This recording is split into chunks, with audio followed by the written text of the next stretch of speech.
روٹنا منانا زندگی کا حصہ ہے، بس خیال رہے ناراضگی زبان تک رہے، دل میں عزت اور پیار ہو۔ اگر اپنے حالات بدلنے ہیں تو شکایتیں کرنا چھوڑ دو، درست سمت میں محنت کے بغیر کچھ نہیں ملتا اس دنیا میں۔ عاجز بنیے اور کبھی نہ سوچے کہ آپ کسی اور سے بہتر ہے، کیونکہ خاک ہو تم، خاک میں لوٹ جاؤ گے۔ دنیا میں سب سے طاقتور انسان وہ ہوتا ہے جو دھوکہ کھا کر بھی لوگوں کی مدد کرنا نہیں چھوڑتا۔ جن کی آپ قدر نہیں کرتے، یقین کریں ان کو کچھ لوگ دعاؤں میں مانگ رہے ہوتے ہیں۔ صبر کا گھونٹ دوسروں کو پلانا آسان ہے، خود پیتے ہوئے پتہ چلتا ہے کہ ایک ایک قطرہ پینا کتنا مشکل ہے۔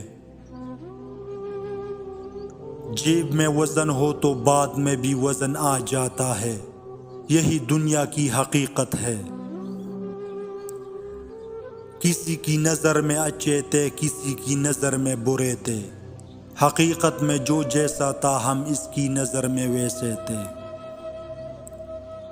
جنہیں آپ کی تکلیف کا احساس نہ ہو، انہیں اپنی تکلیف کا احساس دلانے کی بھی تکلیف نہیں کرنی چاہیے۔ ایک بہت گندی روایت ہے ہمارے ہاں یہ بھی پائی جاتی ہے کہ اگر کوئی انسان اپنے برے اعمال کو چھوڑ کر نیک کاموں میں آگے بڑھنا چاہتا ہو تو ہم لوگ اس کا ماضی اٹھا کر اس کے منہ پر مار دیتے ہیں۔ رات کو سونا بڑا مشکل ہو جاتا ہے جب آپ کا دل اور دماغ ایک دوسرے سے جنگ کر رہے ہو۔ ہم ضرورت پڑنے پر ضرورت مند بن جاتے ہیں اور ضرورت ختم ہونے پر غیرت مند، مگر احسان مند کبھی نہیں بنتے ہیں۔ منزلوں سے گمراہ بھی کر دیتے ہیں لوگ، ہر کسی سے راستہ پوچھا نہیں کرتے۔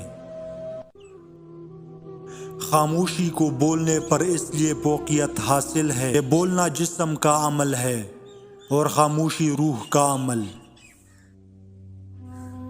یقین کرے صبر کی زبان اتنی طاقتور ہوتی ہے کہ ستانے والوں کی بنیادیں تک ہلا دیتی ہے۔ زندگی میں کبھی کبھی دن کی کیفیت بھی ہونی چاہیے جہاں آپ کو اپنے سوا کچھ بھی دکھائی نہ دے۔ جب آپ کے جسم میں اچانک یہ تبدیلی نظر آ جائے تو اس وقت کوئی آپ کو یاد کر رہا ہوتا ہے۔ جب آپ کا موڈ اچانک خوشی کی حالت سے اداسی میں تبدیل ہو جائے یا اداسی سے خوشی میں تبدیل ہو جائے تو سمجھ جانا کوئی آپ کو یاد کر رہا ہے۔